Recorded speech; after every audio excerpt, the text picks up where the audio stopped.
Assalamualaikum warahmatullahi wabarakatuh. We meet again in science class. Today we will learn about excretion and defecation. Excretion and defecation. Excretion in Malay we call it perkumuhan, and defecation is penyah tinjaan. Okay? Excretion adalah perkumuhan, defecation adalah penyah tinjaan. Okay. Now we will look about what is the meaning of excretion and defecation. Excretion is the removal of waste product from the body. Okay. There are two main word here. The removal. Remove what? Waste product from the body. Ataupun penyingkiran bahan buangan. Okay. Penyingkiran bahan buangan. Ataupun bahan yang tak diperlukan dari badan. Okay. Dalam badan kita dia ada bahan-bahan yang tak diperlukan dan perlu disingkirkan. Okay. Perlu dikeluarkan daripada badan kita. Okay. That's the meaning of excretion. The removal of waste product from body. Okay. The first product, okay, we call it urine. What is urine?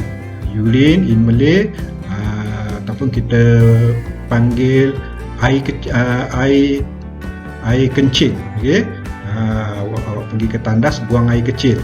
Okay. Itu adalah bahan buangan. Okay. The waste product. Okay.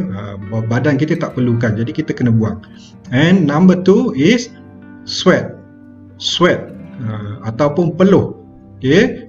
Bila kita buat aktiviti, when we do an activity, for example we playing football. Okay.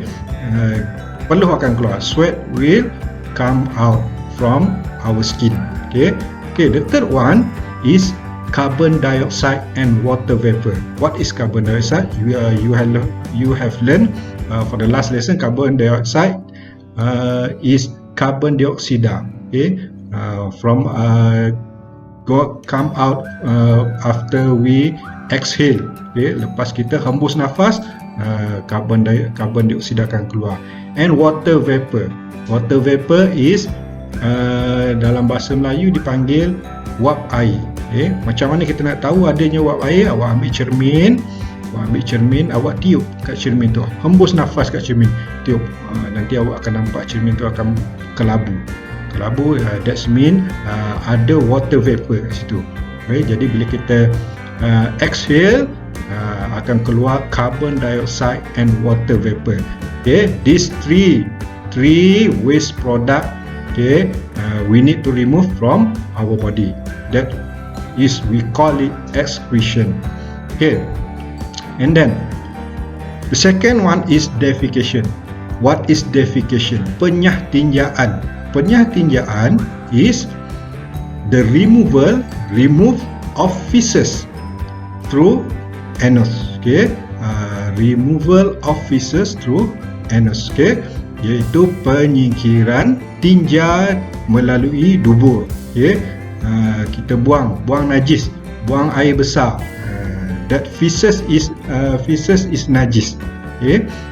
Feces is najis. The removal of feces through anus, that's mean defecation, penyah tinjaan.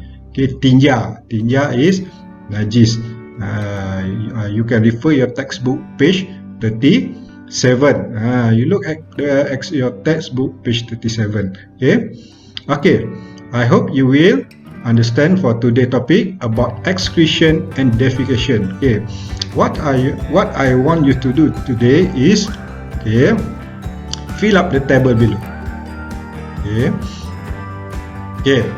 You draw this table in your books and write down the process. The first process is excretion, and the second process is defecation. Excretion, perkumuhan, penyah tinjaan.